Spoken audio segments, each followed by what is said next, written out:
Мэдмээр байна нэвтрүүлгийн маань шинэ дугаар сонсогч үзэгч та бүхэнд хүрэхэд бэлэн болсон байна. За мэдээж хамтран хөтлөгчөөр Улаанбаатар Эрдэм их сургуулийн хуулийн багш Алтан гэрэл ах маань ирсэн байна. За энэ өдрийн мэдээг хүргье. За энэ өдрийн мэдээг үзэгч сонсогчдоо бас өдрийн мэд хүргье. За өнөөдрийн хуулийн чинь хүмүүстэй бас анхаарал татны мэдлэг мэдээлэл олгох сэдвээ танилцуулаад тэгээд ярианда орё. За тэгээ өнөөдрийн сэдв бол яг зүгээр сонсоход таагүй боловч бас ингээд хүмүүст бол яалтчгүй мэджээвэл зохих мэдхгүй бол бас нэлээд хүн тор шиг гарч болохоор ийм сэдв сонгосон баг. Юу гэж бодож байна? За ёстой санаанд орж ирэхгүй байна. Ингээд одоо би бол нэг сүртэй оршил хэлж штэ тий. Таатай юм биш. Тэгэхдээ бол ингээд хүнд хор оршиг учирч болдшгүй энэ төр гээд. За тэгэхээр алтан хүүгээ тэгээ зоохот яах вэ? За би бол бэлгийн хүчирхийлэл түүнээс урьдчилан сэргийлэх гэсэн ийм сэдвээр өнөөдөр ярилцъя гэсэн. За одоо тэгэхээр ойлгож байна. Яагаад энийг ингэж тодорхойлсныг. За урд нь ч бас хоёлоо гэхдээ яг энэ талын бас нэг сэдвийг ярьжсэн учраас надад бас шууд энэ орж ирсэнгүй л дээ. Гэр бүлийн хүчирхийлэл дээр бас энэ дээр бол өнгөцгөн ярьжсэн юм байна тийм байна. Тий бэлгийн хүчирхийлэл бол нэг төрлөнөө гэдэл өнгөрчсэн. Тий.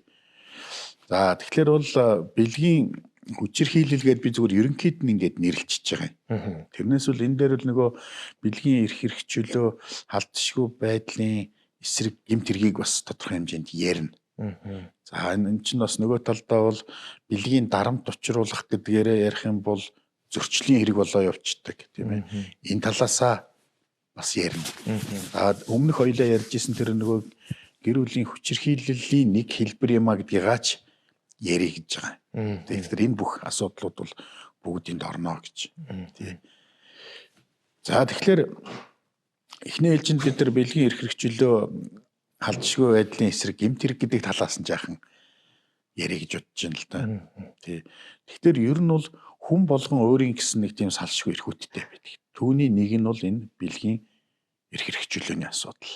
Тэгэхээр бол Монгол улсын эрүүгийн хууль бол юу гэж заадгүй гэхээр ерөөсөө хүний одоо бэлгийн эрх хэрэгчлөө бол юм халдашгүй юм аа гэдгийг зарлан тунхсан. Энэ бол угаасаа ганц Монголд ч биш. Ерөөсөө нийт хүн төрөлхтний хувьд бол энийг бол хүлээн зөвшөөрсөн шүү дээ. Энэ бол одоо бас нэг соёлт хүн төрөлхтөн гэж ярьдаг бас үед бол энэ бол угаасаа тийм.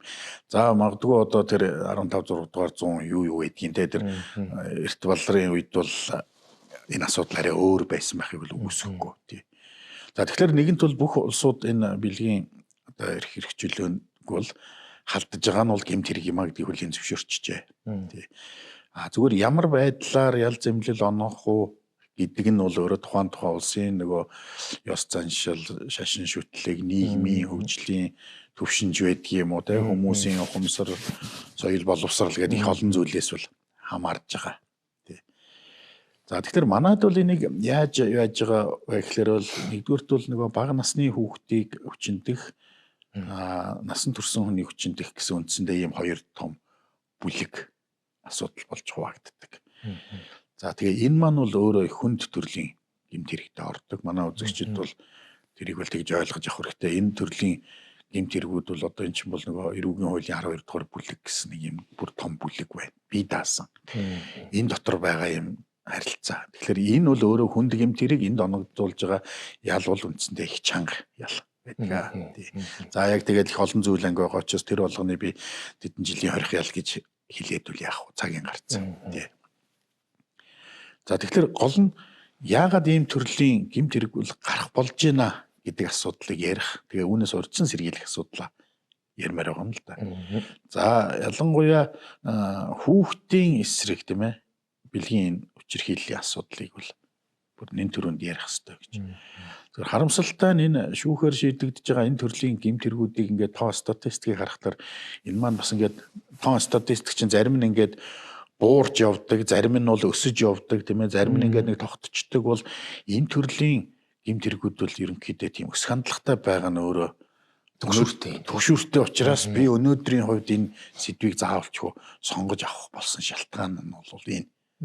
Нөгөө талаасаа нөгөө одоо эмч судлаачид сэтгэл зүйчид ингээд аваад үзэхдээ энэ бэлгийн хүчирхийллийн энэ гэмт хэрэгүүд бол үндсэндээ бас улирлын хамааралтай байна гэсэн нэг юм байгаа байхгүй юу? Нөлөөлж байна. Нөлөөлж байна. Одоо эн чинь ингээд нөгөө бит хоёрын цаг үе чинь хаврын улирал шүү дээ, тийм ээ. Тэгэхээр бол энэ хүчиндэх гэмт хэргийн гаралтыг ингээд аваад үзэхдээ ерөнхийдөө харьцангуй дулааны улиралд хэр үлдэгддэг. Монгол ялангуяа эн чинь жилийн 4 улиралтай. Өвөлтөн чинь хэр баргийн хүн тогтооргүй хөдөрж байгаа ийм газар болохоор нөгөө дулааных нь улиралд энэ төрлийн гэмт хэргийнх нь гаралт юм бол ингээд өсчдөг. Энэ бол нэг талдаа цагуураас хамаарч байна. Гэтэл нөгөө талдаа ерөнхийдөө хүн чинь өөрөө байгаль амтан учраас энэ байгаль дэлхийн сэргийх барих энэ юм нь эргээд хүнд нөлөөлдөг. Угаасаа энэ нөгөө сэтгцийн янз янзын өвчнүүдийн чинь бас тэгж ярддаг штэ. Яг энэ хавар намрын ингээд эрсдэс ингэж улирал солигдох энэ завсрын мөчид тэр сэтгцийн өвчнүүд хөдөлдөг гэж. Тэгэхээр энэ яг нөгөө нэг инээдтэй болохоор нөгөө хаврын синдром хөдлөлөө энэ төр гэж ярьдаг. Тэр яг хүний тэр сэтгэл зүйтэй нөгөө улирлын өнгөөс нөлөөлдөг. Угаасаа тэр чинь бол бас ортой байхгүй юу? Тэр хаврын синдром гэдэг чинь тийм учраас хоёулаа яг энэ цаг үед нь бас ярих гээд байгаа. Тэгэхээр хүүхдийн эсрэг одоо энэ гэмт хэргийн гол золиос нь өөрөө нөгөө учраа мэдэхгүй юм хүүхдүүд байгаад байгаа даа хамгийн гол нь. Тэр хүүхдүүд чинь нөгөө нэг тэр бэлгийн хүчирхийл үйлдэж байгаа тэр бузар нөхрийн чинь янз янзын арганд хуурддаг ч байдаг юм уу? Мэдээж л тэр бол ямар өөртөө таатай санагдахгүй. Гэхдээ тэр нөгөө цаад хүн чинь өөрийгөө бас энийг илчлэгдэх юм бол өндөр ялаа авна гэдгээ мэдж байгаа учраас нөгөө мөн хүүхдийн гэн томоогууд юуг нь ашиглаад мөнгө төгрөгөг чуурдаг юм уу, амттай юм авч өгдөг юм уу? Эсвэл одоо танаа ар гэрийнхэнд муу юм хийн гэж айлгадаг ч юм уу? Одоо ингээд нэг иймэрхүү янз янзын арганаас болоод нөгөө хүүхдүүд энэ гэмт хэргийг цаг тухайд нь юу яадаггүй. Илчилж яддаггүй. Зарим нь үндсэндээ энэ ийм гэмт хэрэг ивэлдэгдэж байна гэдгээ ч ойлгодгүй байхгүй энэ хүүхэд учраас. Тий. За нөгөө нэг энэ гэмт хэргийг бас илэрхгүй байж болох нэг шалтгаан нь бол хүмүүсийн нэг тийм нэг хоёрын хооронд нэр хүндээ бодсон нэг юм асуудлууд байгаа гэдэг. Одоо жишээлбэл нэг гэр бүл дотор нэг нутгийнх нь нэг хамаатангийн ч юм уу нэг нөхөр ирээд ийм төрлийн гэмт хэрэг хийчлээ гэхлээр ингээд томчуудын хоорондын тохиролцоо болоод өнгөрчдөг. Тэрийг магадгүй ингээ гаргаж ирээ цагдаад ингээд өглөөр нутаг нугын нэр гэдэг юм уу аав ээжийн нэр гарч гэдэг юм уу ингэнгүүт нөгөө мө хүүхдээ золиосонд хаяад ингээ гэмт итгэдэг нуугаад талтлаад хоцордог нэг юм байна. За нөгөө нэг бас энэ төрлийн гэмт хэрэг бас тэр олгон илэрхгүй нууц байдаг нэг шалтгаан бол хүүхдүүддээ бид нөгөө энэ бэлгийн боловсролыг ер нь бас олгодгүй юм байна. Өөрөөр хэлбэл хүүхдүүдэд бүр цэцэрлэгийн наснаас нь ихсүүлээд хүний бид одоо хурж болохгүй цэгүүд гэж одоо жишээлбэл юу байдгийг. Хадгалал энийг ингээл зааж өгсөн шүү дээ. Ер нь бол яг үгтэй зааж өгж байгаа. Тэгвэл тэр нь өөрөө айгүй тийм хэлбэрийн хувьд байгаа байхгүй юу? Яг удаа зөв нэг програмд орсон учраас ингээд дурдаад өнгөрье гэж. Эний чинь бүр хүүхдийн ой танд бүр суулгаж өгсөн байхгүй юу? Тэгээд тэр эмзэг цэгүүдэд хинж хүрсэн байсан шууд аав ээжтэй хэлдэг, багштай хэлдэг ийм дадалтай болгож орхих хэрэгтэй байхгүй юу? Ингийн бол бид нар чинь нялх хүрсээ тийм бузар амьтдын халдлагаас сэргийлэх байхгүй юу? Одоо тухайлбал би саяхан энэ Чингэлтэй дүүргийн сургуулиудаар явж яг энэ гэр бүлийн хүчирхийлэл үе тэнгийнхнээ дээрлэлт гэсэн сэдвийн хүрээнд бас яхан ярьж явлаа л да. Тэгээ энэ хугацаанд явхад бол яг ерөнхийдөө харьцангуй нэг сайн юм нь бол би бол 8-аас 12 дугаар ангийнхантай харьцаж байхдаа бол энийг асуухад бол ер нь бол хэлж байна. Тий. Одоо ч л эмэгтэй охтуудын бол цээж хөхөнд бол хүрж болохгүй ч гэдэг юм уу те. Эрэгтэй эмэгтэйч вэ бэлэг эрхтний ойролцоо гуйнд бөхсөнд хүрж болохгүй гэдгийг бол ерөнхийдөө мэдж байна. Энэ бол нэг талдаа сайн тал. Гэтэл бас мэдгүй завсраар өнгөрцөл байгаа шүү дээ. Тэгэхээр ерөөсөө энийг багаас нь энэ бэлгийн боловсролыг зөв өгөх юм бол нөгөө халдагч этгээдийг оролдлого хийх төдийд бид нар энийг сэрэмжилчих юм аа. Тэгэхээр одоо бит хоёрын нэвтрүүлгийг ээж аавууд бол үзэж байгаа бах. Тийм учраас бол та мэдээж тийм айхтар хор уршигтай үр дүнг бол хүлээгээгүй бах. Тийм учраас хүүхдээ тийм бузар нөхдийн халдлагаас аврын хамгаалыг гэвэл ерөөсөө хүүхдүүдтэй бэлгийн боловсролыг багаас нь болгооч гэдэг асуудал тийм. За илэрж байгаа арга замууд бол юу яаж ийм гэхээр бол жишээлбэл хамгийн хүнд хэлбэр нь бол жишээлбэл нөгөө хүчинтүүлсэн хүүхэд бага насны хүүхэд жирэмсэн болчих. жирэмсэлж байна. За ингээд эмнэлгийн одоо орчинд энэ тодорч байна. Зарим нэгэн нөхцөлд бол яалтчгүй найз нөхөддөө нөгөө хүүхэд чинь бас хилээ тэр нь цаашаа ингээд дамжиж явсаар байгаад мэдэгдэх ч гэдэг юм уу нэг иймэрхүү л байна. Гэтэл алийн болгон бид нар тийм байдлаар өөрөө илэрнэ гэж хүлээж суух уу. Тэгэхээр энэ дээр бол манай эцэг эхчүүд асран хамгаалагч нарын үүрэг бол маш их байгаа гэж харж байгаа. Би зүгээр нэг харамсалтай тоо сонссон судлаач байлээ. Тэгээ тэр судлаачийн юугаар гарч ирсэн чинь 7 жилийн туршид ийм бэлгийн хүчирхийлэлд байсан байна. Тэр хүүхэд. Тэгэхээр одоо 18 нас хүрээд том болдог гэж үзэхэд хасаад 7-г хасаад үзэх юм бол нэг 10-11-ээс ихсүүлээд бэлгийн хүчирхийлэлд орсон ба шүү дээ. Ямар өрөвдөлттэй амьдрал байтай энэ чинь. За тэгтэл энэ чинь хор уршийн асуудал ус гарч ирж байгаа байхгүй юу? Нэгдүгürt энэ маань өөрөө одоо бие физиологийн хувьд л энэ чинь айгүй том хор уршиг үсгэж чинь тэр нялх өсөж яваа бие организмыг одоо тэгж гэмтэнэ гэдэг үл энэ чинь өөрөө асар том гэмтэл энэ цаашдаа эргээд тэр төрөх насанд очихын алдад тийм ээ ямар хэмжээний хор уршиг болж үргэлжилдэх үү даамжрах үү энэ чинь өөр айгүй ноцтой асуудал. Нөгөө нэг хамгийн чухал асуудал бол энэ сэтгцийн өөрчлөлт. Энэ чинь өөрөө бүхэл бүтэн хүний хувь тавиланг өөрчлөж байгаа байхгүй харлуулчих чинь тий. Тэгээ энэний чинь урхаг нь бол энэ юу чинь нөгөө өөрөө хүнд гэмт хэрэг учраас зүгээр нэг ингээд нэг өвчин тусаад боссон хүүхэд чиг байдгүй. Энд чинь ингээд дахиддаг, сэдэрдэг. Магадгүй энэ чинь өөр ингээд насан туршид нь тэр хүүхдээс ингээд салахгүй явдаг. Хэдийгээр нас биеийн төрсэн том эмэгтэй болсон ч гэсэн энэ өөрөө дагалдаа явж идэг ийм хор уршигтай. Энээс болоод магадгүй галзуурах, барихтай, сэтгцэн ингээд бүр тэр чигээрээ ахиж сэрэхгүй болох энэ тэгээд ийм хортой үр дагаврууд байгаа байхгүй юу.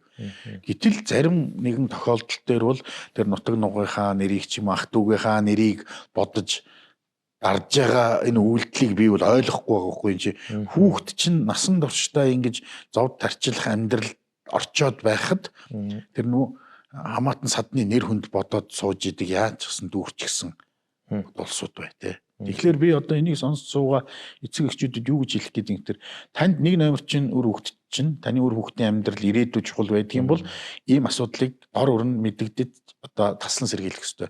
Та хэлснээрээ таны хүүхэд чиг өөр олон хүүхдүүд ийм гэмт халдлагаас дараагаар нь сэрэмжлүүлж чадах юм аа тийм ээ. Тэгэхээр та өөрөө болон өрөөлийн хүүхдүүдийг ийм гэмт халдлагаас сэргийлж байгаа учраас энэ тал дээр та бүхэн сонор сэрэмжтэй байж гарсан даруйдны энэ хүчирхийлэгч нарт ял замлын шударгаар оногдуулчих хэвээр маа гэж.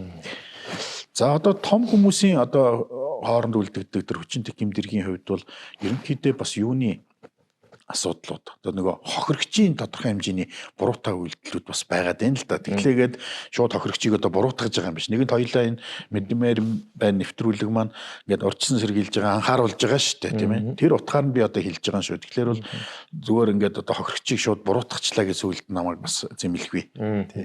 Тэгэхээр энэ дээр бол нэг талдаа тэр нэг тийм хувцлалтын асуудал өөр айгүй чухал байна. Өдөө өгч болж. Одоо нөгөө нэг хохирогч болсон эмэгтэйчүүд чинь өөрсдөө ингээд нөгөө юу яадаг асуудал. Одоо ингээд тэр хувцлалт гадаад байдлаараа нөгөө нэг юунуудыг нөгөө гэмт хэрэгтнүүдийг өөр дөөрэ ингээд гадаад нөгөө тэргээр яваагааг энэгээр дуудлаа гэдэг шиг ингэдэг. Тийм учраас бас тэр хувцлалт юм дээрээ бас нэгэн сан бодолцож явах хэрэгтэй юм биш үү. За магадгүй өдрийн цагаар хажуудаа хамгаалах хүнтэй ч юм уу тийм ээ ингээд энэ тэр явж байгаа нөхцөлд бол болж байна. Гэтэл одоо Монголын Улаанбаатарын гудамж за Улаанбаатар ч гэх юм байхгүй ер нь Монголын гэрэлтүүлгийн асуудал юу илээ шөнийн гэрэлтүүлэг тийм ээ. Тэгвэл тийм хувцастай тэгээд оройн цагаар гэрэлтүүлэггүй тийм орчинд явах чинь бол өөрийгөө шууд тэр гэмт хэрэгтнүүдэд олзлогдох өөрийгөө шууд илчилж одоо өгөөш болгож хайж байгаа ийм одоо гин томоогүй үйлдэл юм а гэж би хэлэх гээд байна л да. Тийм учраас охид эмэгтэйчүүд бүсгүүчүүд маань нэгдүгээрт хаана яаж хувцлах вэ гэдэг дээрээ их сайн болгоомжтой бодолтой байхгүй болохгүй. Тэгээ мэдээж тэгээд хаана хүчирхийлэгч байгаа бол тэгэл одоо өөрийгөө нууж хаад явах уу тийм ээ хамаг бие далдалж явах уу. Тэгтэл энэ чинь гай газар дороос байдаг учраас ингээд аль алийн л одоо тааруулах донжийг олох ёстой маа гэж тий. За нөгөө талдаа энэ арх сохтруулах ундаа бол өөрөө энэ гэмт хэргийн ганц одоо хүчинтэх гэмт хэрэгч биш. Ерөөсөө гэмт хэргийн айгүй том суур хөрс болж идэг. Одоо ялангуяа манай энэ хүүхэд залуучуудын энэ архины хэрэглээ энэ бол үндэ замаа алдаж штэ. Тэгээ эн чинь өөрөө заавал ч хүчин гэх юм байхгүй бусад төрлийн ч гэсэн гэмтэргүүдийг өдөөгöd байгаа айгүй том шалтгаан байгаад штэ. Тэгэхээр бол охид эмэгтэйчүүд ялангуяа энэ арх дарсны асуудлаас хэрэглээнээс хол байгаа чи тийм нэг зах замбраагүй тэр нохоо гахаа шиг ингэж арх дар суудаг энэ юм а болооч. За магадгүй үнэхээр одоо тийм яалтчгүй баяр ёслол юм байдгийн бол тэр өөрийнхөө физиологийн хэмжээнд тохирсон тэр баг градустай тэр одоо арх дарсыг нь багахан хэмжээгээр амсах байх тийм ээ. Тэгэхгүй бол нэлээд хувь нь бол өөрсдөө бие хянах чадваргүй болтлоо. Одоо ингэж арх дарс суугаад энээсээ болоод бусдад одоо хүчнэтүүлсэн ийм харамсалтай тохиолдлууд бол их олон байна. За нөгөө талаас Монголд бол угаасаа энэ сэтгэл судлал энэ асуудал бол ерөөсөө одоо сүүлд хөгжиж байгаа юм залуу шинжлэх ухаан шүү дээ. За энийгээ дагаад Монгол хүний энэ сэтгэхүйг судлах асуудал үндсэндээ баг эхлээгүйтэй адилхан. Яг хөө зүгээр Мерсер ганц нэг одоо хүмүүс судалж яхийг бол үгүйсэхгүй боловч ерөөсөө Монгол хүн гэж ямар хүчин ямар онцлог сэтгэхүйтэй юм бэ ч гэдэг юм уу энэ талаас нь ерөөсөө судалж байгаа юм надад л мэдрэгдэхгүй байгаа байхгүй юу. Би бол өөрөө бас энэ гэр бүл тийм ээ энэ орчныг бол бас нэлээд сонирхож судалж явдаг ийм хүн гэхэд надад л сонсогдохгүй байх гэхээр бол бас л ховордуу байгаа болов. Тэгэхээр өөрөө л бидний дунд ингээ явж байгаа энэ сэтгцийн өөрчлөлттэй хүн гэдэг чинь гаднаасаа хараад мэдэгддэг байхгүй юу. За одоо яалтч нэг хөгжлийн бэрхшээлтэй хүн хазганаад явдаг юм уу те өрөөсөн одоо гар хөлн байхгүй ингээд илт нэг ингээд гаднаасаа танигддаг бол эн чинь за бас энэ ингэж за эсвэл нэг сохтун хүн байгаа л гуйвал бас нэг ингээд орилоо явж ивэл бас ойлгож зайгаа барьчихна. Зайгаа барьчих.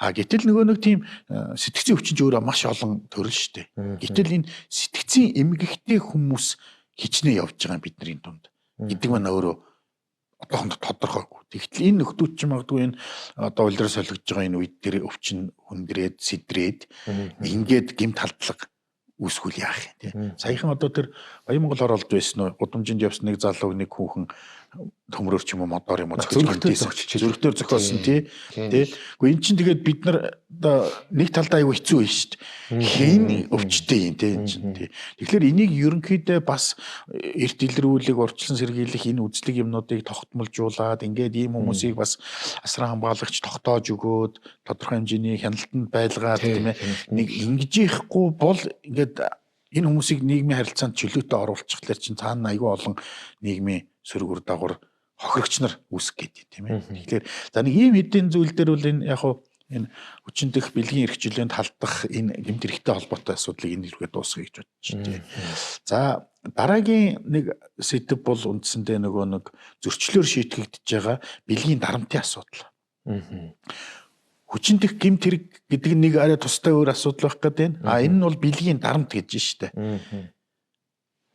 Санаа зорилго чиглэл бол юм нэг савн бол нэг байгаад байна ерөнхийдөө. Гэхдээ энэ савны дундаараа нэг тасалгаатай юм хоёр тасалгаатай юм байх гэдэг.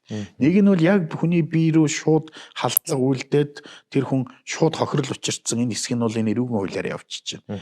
Энэ зөрчлийн хуулиараа яг нь явж ирэх тэр бэлгийн дарамт гэж нэршлэн хүртлээр өөр байхгүй тийм ээ дарамт гэж байгаа байхгүй тий. За энийг одоо бас тусгайлан хоёлаа ярилцсан зөв гэж бодож байна. Энэ бол өөрөө бас Монголд бол хавтгай болчихжээ. Хүний эрхийн үндэсний комиссийн хийсэн судалгаа юмнаас ингээд харахад энэ төрлийн энэ одоо зөрчил гэж үзэх юм да. Ажлын байран дээр их байдаг. За ялангуяа ерөөсөө энэ маань бол нөгөө ажлын байран дээр олцоо ерөөсөө явагддаг. Бэлгийн дарамт гэдэг бол яагаад бэлгийн дарамт гэж үзвэл ингээд энэ талаас нь аваад үзлэх тэр хин нэгэн одоо итгээд нөгөө хүнийгаа өөрийгөө тэр албан тушаалын байдал хөрөнгө чинээний байдал ч байдаг юм уу те нэр хүндийн байдлаараа гарах газаргүй болгоод тэгээ тэрийг тулган шаардж байгаа энэ хүчирхийллийн хэлбэр байгаад нь штэ. Яг ийм хоёр ижил төвшний хүн бол өстой солиор гэж хэлээд яваад байх байлгүй те чи юм уу юу вэ гэд те. Тэгэхээр эн чинь зайлшгүй нэг нь арай илүү байгаад байгаа байхгүй. Тэгээ тэр илүү нэг тийм хүч чадалтай давамгай байдалтай тал нь нөгөө нэг сул талаа дарангуулад байна. Тий. За тэгээд хин хиний эсрэг үлдээд ийна гэхээр нөгөө л хөөх юм уу бидний эрчүүд. Нөгөө хүчирхийлэгч нарын дийлэнх хувийг нь бол эрчүүд эзэлж. За мэдээж бол тэгэхээр дийлэнх гэж хэлж ийн гэдэг чинь бүгд гэж хэлээгүй. Дийлэнх гэж хэлэхдээ цаана тодорхой бага хэмжээний юу үлдэж байна. Тийм ээ. Тэгэхээр энэ бол бас эмэгтэй бэлгийн дарамт учруулагч байдаг байх гэж байна. Тий. За тэгэхээр нөгөө талаасаа хохирогчийг аваад үзэх юм бол мэдээж эмэгтэй хохирогч нэрээ их байна. Харьцангуй цөөхөн бол бас юу байна. Эрэгтэй хохирогч бол байна. Түрүү нөгөө хүчин тэмдгэрийг ярьж байхад зөвхөн эрэгтэй хүн одоо хүчин тэмдгэрийг хийдэг, эрэгтэй хүн эмэгтэй хүний эсрэг хийдэг гэж ингэж бодож исэн боловч бодит амьдрал дээр одоо эрэгтэй хохирогч нар байна. Эрэгтэй хохирогч нар байна. Тийм учраас одоо бит хоёрыг үзэж сонсож байгаа эцэг эхчүүд бол хөвгүүдтэй илүү бас анхаарал олон тавиач. Нөгөө л одоо нөгөө гендер ярих дээр л дандаа нөгөө эмэгтэйгээ давмгаа ярьсаар хагаад хөөрхийн нөгөө мó ирчүүд тэр дундаа хөвгүүд маань гээд анхаарлын гадна үлдчихлээ. Одоо энэ байдлыг бүгдээр үндсээр нь өөрчлөё. Хөвгүүдтэй анхаараач гэж би бас энэ дээр давхар захиж хэлхийг нэг дөр мартсан байна тий. Өөрөлд асуудал бидний гарт байна. Бид өөрсдөө жоохон зоригтой байх хэрэгтэй. Иргэний эр зориг гаргах хэрэгтэй байна. Мэдлэгтэй баймаар байна.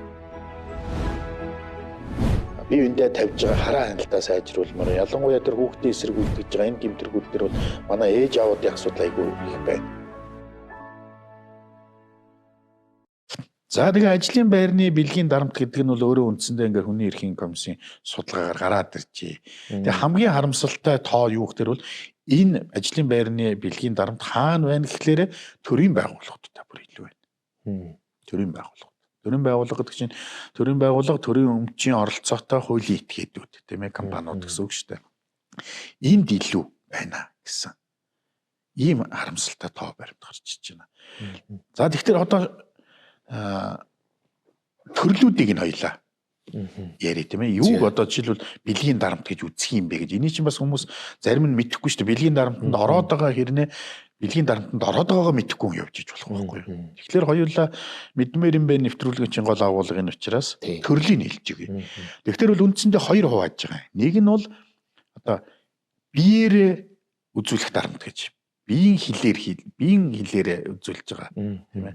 Нөгөөх нь зүгээр ингээд ам хилээрээ үзүүлж байгаа дарамт гэж. Үндсэндээ ингэж энэ хоёр ангилаад байна. За биеэрээ ихлээр одоо нөгөө нэг тийм гаж хөдөлгөөн хийж харуулдаг ч байдаг юм. Одоо нөгөө нэг дарамтлж байгаа хүнтэй. Тэ чи эмэгтэй байлаа гэд би одоо нэг секс хийж байгаа юм шиг дүр зураг харуулдаг ч байдаг юм. Энд чинь угаасаа насан турсан хүмүүсийн хувьд бол ойлгомжтой шүү дээ. Ямар үйлдэл хийгээд байгаа нь бол. Тий. Тэгээ чи миний цэрэг би чиний дарга байхгүй. Чи одоо уучлаарай би чам эмэгтэй болгочлоо шүү. Тий. Тэгэнгүүт энэ үйлдэлийг бол чи хин ч ойлгоно. За тэгэнгүүт очиод хөхөнд нь хүрдэг юм уу те. Тэр чинь тэгээд зарим нь бол санаатай. Зарим нь худлаагаас нэг тийм санамсаргүй байдлаар тэгж байгаа юм шигээр хүрэх. За бэлэг эрхтэн орчимд нь хүрэх байдаг юм уу те. Гоёын илж таалах, бөхсөнд нь хүрэх байдаг юм уу. За нэг иймэрхүү биеэр хийж байгаа нэг иймэрхүү юмнууд. Энэ бол цэвэр ерөөсөө тэр санамсаргүй бай. Эцсийн дүндээ энэ бол ер нь тэгэл цаад агуулга нь бол баг тийм гэдээ ойлгочиход бол ерөөсөө буруудахгүй. За нөгөө талаасаа болчил нөгөө эрэгтэй хүн чинь өөрийнхөө бэлэг эрхтнэр нөгөө эмэгтэй хүний ямар нэгэн байдлаар биеинд нь хүрэх тийм чи хүрэлцэх гэдэг чинь хүний айгүй том мэдрэмж шүү дээ.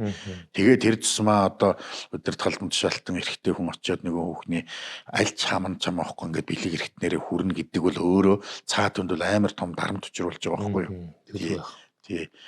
За тэгэл одоо үнсэх гэж дайрах, тэрвэрж авах тий. За хувцсыг тайлах гэж оролдох ч байдаг юм уу. За нэг иймэрхүү одоо зүйлүүд бол үндсэндээ бол энэ нөгөө биеэрээ хийж байгаа хэлбэрийн бэлгийн дарамт тий. За нэг ам хэл нь бол одоо бидний нөгөө ярьдаг 2 дугаар сэдвийн онгоо гэл нөгөө манай залуучууд эрчүүд ялангуяа тий бас ингээд суучаал ярьдаг. Хоёлаа нөгөө өмнө бас нэг ярьж ирсэн. Тэ хамаагүй 2 дугаар сэдвийн онгоо ярих юм бол энэ чинь тоглоом тоотон дээр шүү. Эвгүүд бол зөрчлийн хуулиар торгуулсан шүү гэдэг идэх чинь тэр. Тэгэхээр энэ амаар үлдэгдэж байгаа тэр бэлгийн хүчирхийллийн тэр хэлбэр дотор бол нэгдүгürt энэ одоо элдвийн ийм хошин яриа тийм ийм Одоо тийм бэлгийн 2 дугаар сувгийн ингэж одоо манайхан бол 2 дугаар сувгийн дээр баг ойлгох чинь тийм нэг тийм бэлгийн сэтэл өгөөд байгаа нэг тийм ярианууд энэ юмнууд бол байна. За нөгөө талаараа бол жишээлбэл юу гэдгийг за чи хэрв надтай энэ бэлгийн харилцаанд ингээд орох юм бол би чамайг албан тушаал твшүүлнэ шүү, цалингийн чинь нэмэн шүү, одоо гадаадд томилтоор явуулна шүү ч гэдгийг юм уу тийм чи ингээд нөгөө хүнд чинь энийг ингээд шууд илэрхийлээд хэлж штэ. Тэ. За эсвэл бүр ерөөсөө чи ингэхгүй бол чамааг юу яана? Одоо ажлаас чинь шууд хална, өөрчлөнө. Тэ. Гисэн ийм шууд занал хэлэлтүүд орсуулдаг байна тий. За нөгөө талаасаа бол өөрт нь тэр юу одоо тэр саналыг нь тэр бэлгийн дарамтыг хүлээж авахгүй болонгууд ажлаар ингээд үнэлгүүгээр дарддаг. Одоо зүгээр хэвийн үед бол зүгээр хүмүүст ойлгомжтойгоор хэлэхэд хэвийн үед бол 10-ыг хийдэг байсан бол тэр бэлгийн дарамт учруулад нөгөөх нь тэр саналыг хүлээж авахгүй болонгууд нөгөө ажлынх нь ачааллыг 20 болгочдөг. Тэгэнгүүт нөгөө хүн чинь ил яах юм? Одоо хийхээс өөр аргагүй те. Гэхдээ яагаад өөрийнх нь ачаал ингэж огцом нэмэгдэж байгааг ойлгож байгаа шүү дээ. А гэтэл мэдээж өөрхийн амтан тэр бас нэг ажил дээр байж ар гэрээ тийжих шаардлага байна. Ингээл дарамтлж байгаа нэг хэлбэр واخгүй ажлын ачааллыг нэгсгэж чинь эсвэл ажлын цагийн үнэлгүүгээр сунгачж чинь орой үжийн цагаар суулгачж чинь те амралтын өдрөөр нь дуудаад аваад ирж чинь ч гэдэг юм уу. Нэг иймэрхүү хэлбэрүүд чинь ерөөсөө цаад зорилго нь бол чи миний болцлыг хүлээж авал гэдэг нь шүү дээ. Зарим нэг нь магадгүй тэрэнд шантардаг бах. За одоо ингэж ягаар шиг удлаа он нэг удаа тэр хүслийг биелүүлээ тэгээд одоо энэ нэг дарамтнаас салъяч гэдэг юм уу зайлвал те. За эсвэл худлаа ховж ив тараадаг. Энэ одоо яадаг баг даргаагаа өөрөө өддөгч гэдэг юм уу. Нэг иймэрхүү байдлуудаар энэ юмыг хийгээд байгаа болохоор эн чинь өөрөө тодорхой хэмжээний дарамт байгаа шүү дээ. Нэг үл тэгээд яг нөгөө бэлгийн дарамт гэж үзэж байгаа байхгүй. Тэгэхээр одоо энэ нэвтрүүлэг үзэж сонсож байгаа хүмүүс бол хэрв танаа удирдлагын зүгээс юм уу эсвэл танаа одоо өөрт чинь нөлөөлж болох энэ хүмүүсийн зүгээс иймэрхүү хандлагууд гараад ивэл та бол яг бэлгийн дарамтанд өртөд байгаа юм байна гэж ойлгох хэрэгтэй. За тэгэл зарим нэг нь одоо шууд чат бичдэг, мессеж бичдэг, тэ санал тавьдаг, ойлоо уулзъя учрыг тгий ингээ амралтанд явъя гэдэг энэ янз янзын юмнууд байна. Тэнгүүт зарим нэг нь бүр ажил дээрээ тэ янагхан мэн их халуухан бүсгүй шүү тэ одоо их секси шүү тэргээд энийг бол манайхан ч нөгөө ойлгохтой амар гоё тийм наригад ийн гэж ойлгоод байх шиг боловч тэр чин цаад хүнд айгүй юу сэтгэл төрүүлээд иж болно шүү дээ. Тий. Манай том мөмт ч гэдэг юм уу те. Ингээд нэрлэх юм бол цаад хүн чинь магадгүй тэр байдлаасаа болоод айгүй хэвийн бус байдалд орчиж байгаа сэтгэл санааны хувьд бол тий. Энэ бүхэн бол өөрөө бэлгийн дарамт юм тий. За эсвэл одоо тэр бэлэг эрхтнийхээ зургийг авч явуулдаг ч гэх шиг дээ. Ингээд бас ингээд хүний сэтгүүч бас янз янз учраас ингээд тэр дарамтлагч нөхдүүдээс ч ингээд бас янз янзын харин шин гарч штэ. Тий. За нэг иймэрхүү хэлбэрүүдээр бол энэ бэлгийн дарамт бол үйлдэгддэг юм аа гэж. За хаана үйлдэгддэг юм бэ гэхээр хүмүүс бол зөвхөн тэр ажлын байран дээрээ үйлдэгдэх дээрээ энэ бол ажлын байрны бэлгийн дарамт гэж ойлгоод байгаа юм. Энэ бас тийм биш юм аа. Мэдээж бол тэр ажлын байран дээр бол тийм одоо тохиолдлууд байна. Одоо даргын өрөөнд байдаг юм уу эсвэл ганцаараа суудаг ажилтны өрөөнд дарга нь удирдлага нь орж ирэх асуудалч байдаг юм уу. Энд чинь ингээд ялч өдөр офисын эсвэл тэр үйлдвэрийн одоо бүсэд энэ үлдэгдээд байгаа бол энэ бол ажлын байрны бэлгийн дарамт мөнөөс өмнө. Гэтэл за ажлын бус цагаар байгууллага хамт олноороо нэг салхинд гараа зугаалгаар энэ төр явдаг шүү дээ. Гэхдээ тэнд чинь бол тэгвэл ажлын байрны гэж хэлэхгүй шүү дээ гэд хүн маргаад иж болно. Гэхдээ тэр чинь тэгээд шалтгаан нөхцөл нь бол ерөөсөө тэр нэг ажилтай нь холбоотой тэр хамт олныг одоо зугаалга юм нарийн биш шүү дээ. Тэгвэл энэ үеэр үлдэгдэж байгаа тэр бэлгийн дарамт юмнууд бол хүсүүсэгүй энэ бол ажлын байрны бэлгийн дарамт гэдэг дотроо л орчин. За ямар нэгэн байдлаар албан томилолтоор гадаадд дотоодод явж байгаа асуудал байна. Тийм ээ. Энд чинь бол угаасаа бас л тэрэл дарамт штэ. За эсвэл дуудаж худлаа авчираад нэг буудлын модлол руу авч орчиход тэндээ оролдоод ингээд байгаа чинь бол энэ бол ажлын байр биш ээ. Энэ бол буудал гэж тайлбарлаа. Тэгээд энэ бол ажлын байрны бэлгийн дарамт биш гэд мэлзээд суугаад иж болохгүй байхгүй.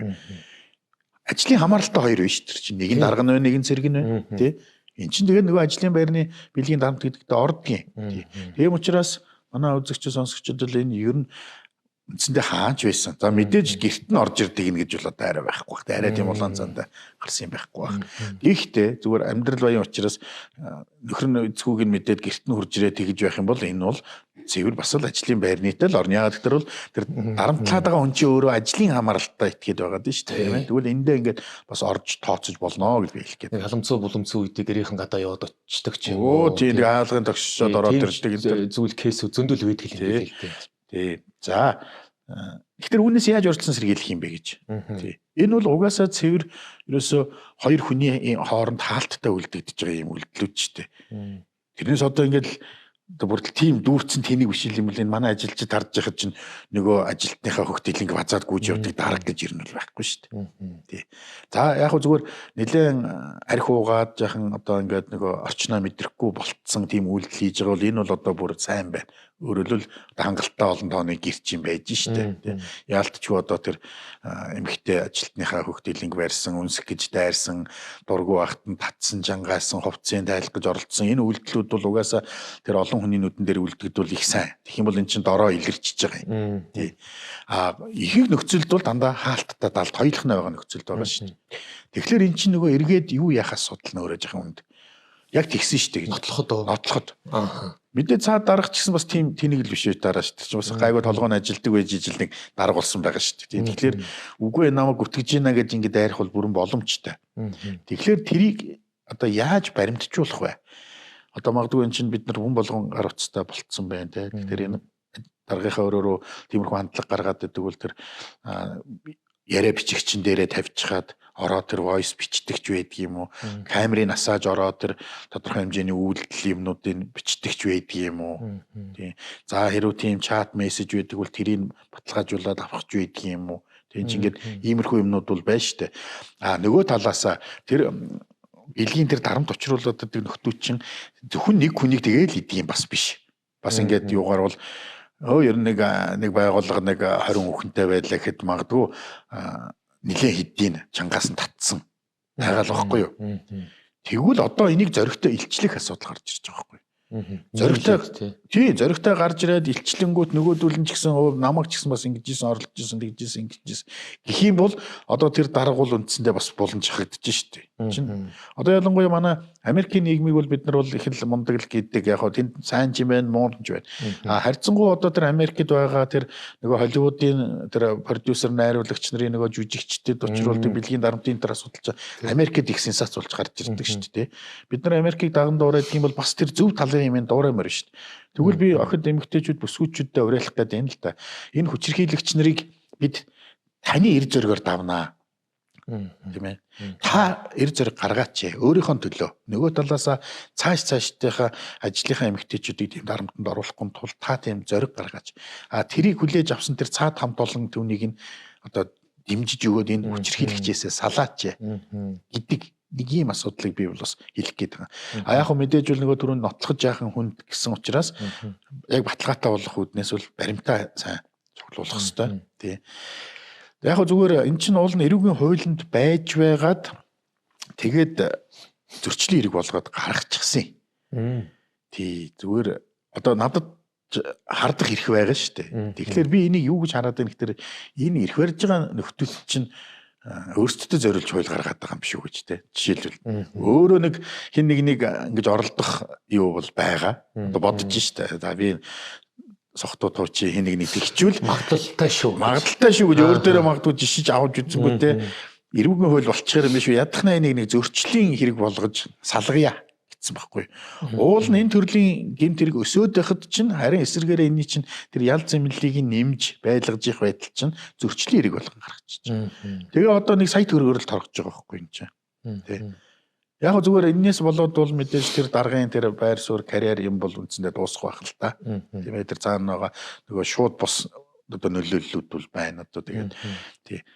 Ихтэл нэг сая төгрөгөөр торгох эсвэл нэг 7-оос 30 хоног баримтлах гэдэг чинь тэр хүнийг өчнөө хугацаанд тэгж бэлгийн дарамтанд байлгасан тэр гин буруутай нь харьцуулаад аваад үсэх юм бол толгойг нь илсэнтэй адилхан л байгаа байхгүй юу. Тий. Энэ утгаараа бол би энэ дээр бол жаахан сэтгэл дундуур байдаг.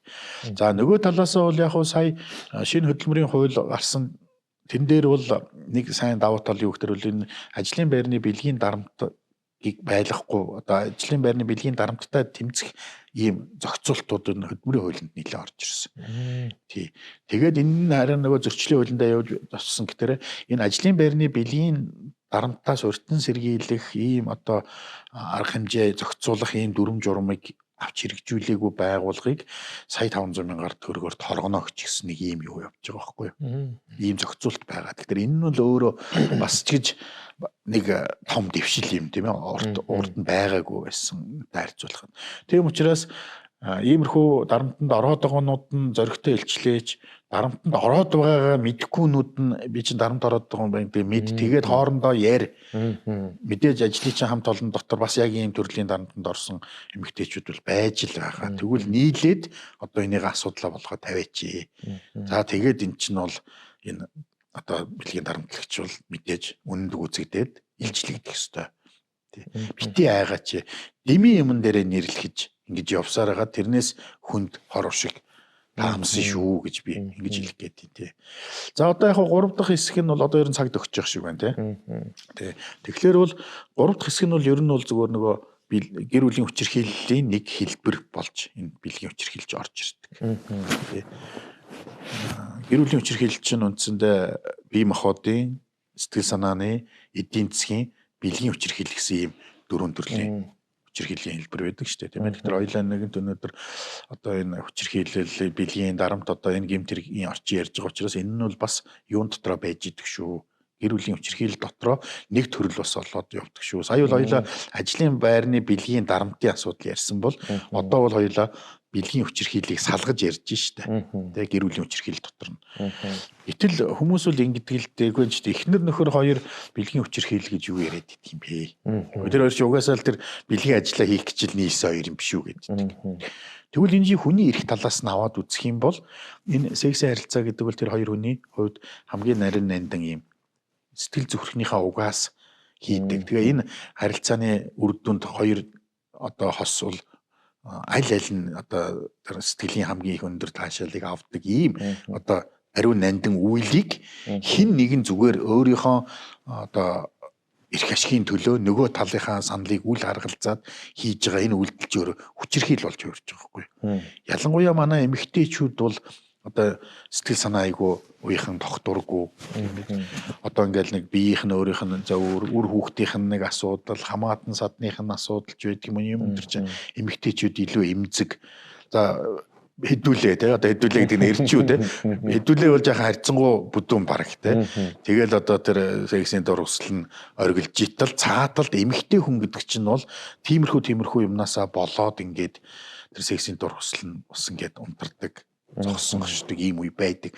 Гэтэл үүнийг мэдрэхгүйгээр чи яахлаараа надтай одоо бэлгийн харьцаанд ордгоо. Яац нууц амраг момрагта болцсон юм уу нэ тэрээгээд илдвэр дарамтлж ягаад ингээд одоо тэр бэлгийн харьцаанд орохын чинь үндсэндээ бол бэлгийн хүчирхийлэл гэдэг байгаа байхгүй юу? Чи хоёулаа хүсэж хийх хэвэл чи нэг нь хүсэхгүй байхад нөгөөх нь хүч төрж орж ирж хийж ийн гэхтэр энэ чи хүчирхийлэл байхгүй. Тэгээ хийгдэхтэр юу хийгдээд ийн гэхтэр нөгөө бэлгийн одоо ажиллагаа хийж байгаа учраас энэ чинь бэлгийн хүчирхийлэл гэж нэрлэдэг нь шүү дээ. За тэгээ тэрнээс арай өөр төрлийн юм гэхэлэр нэгдүгээр саяных бол одоо тэр нөгөө хүсээгүй идний хийх асуудал те. За гэтэл хоёулаа бэлгийн харилцаанд орох гэтэл нөгөөх нь эхнэр нь ч юм уу нөхөр нь одоо зайлмуу ирчүүдтэйгээ болиё те. Аль нэг нь жишээлбэл нэг порно кино үзсэн ч гэдэг юм гэсэн хоёулаа нэг ийм юм туршиж үзье гэдэг юм уу. Тий. Тэгээ чи тэр нэг аман секс хийч гэдэг юм уу. Тий. Эсвэл одоо нөгөө нэг тийм нэг секс тоглоомны хэлбэрүүд айгүй байдаг ч та нэг янз янзын хэрэглэл мэдлэлтэй тий. Жишээлбэл тим юмыг мурши энтер гэдэг чинь бол уул нь бол секс хийгээд хүсээд энэ хоёулаа.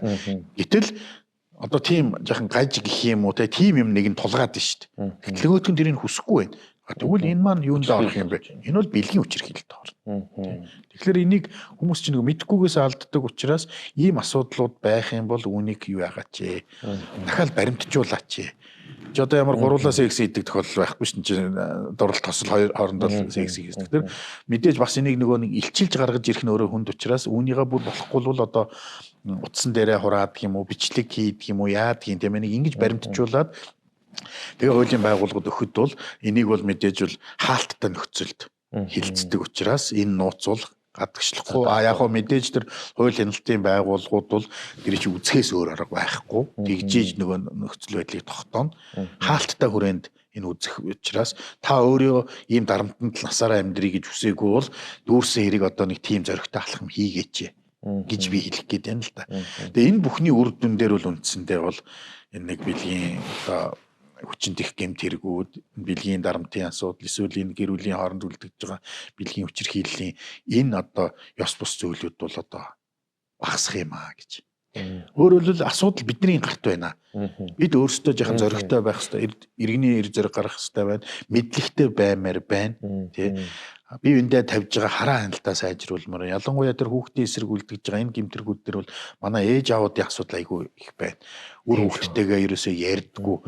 Хэрэг хүүхдтэйгээ байнга дотн харилцдаг бол тэр чинь эхний илрэл дээр нь л мэдчихэж ш тэр чинь.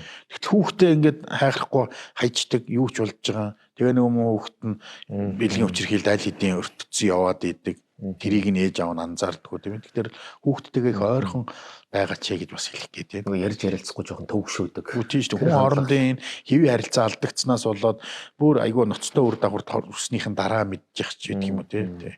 За нэг иймэрхүү төрлийн юмнуудыг бол энэ одоогийн сэдвт ярихад бол болно гэж харж байна. Тий. За.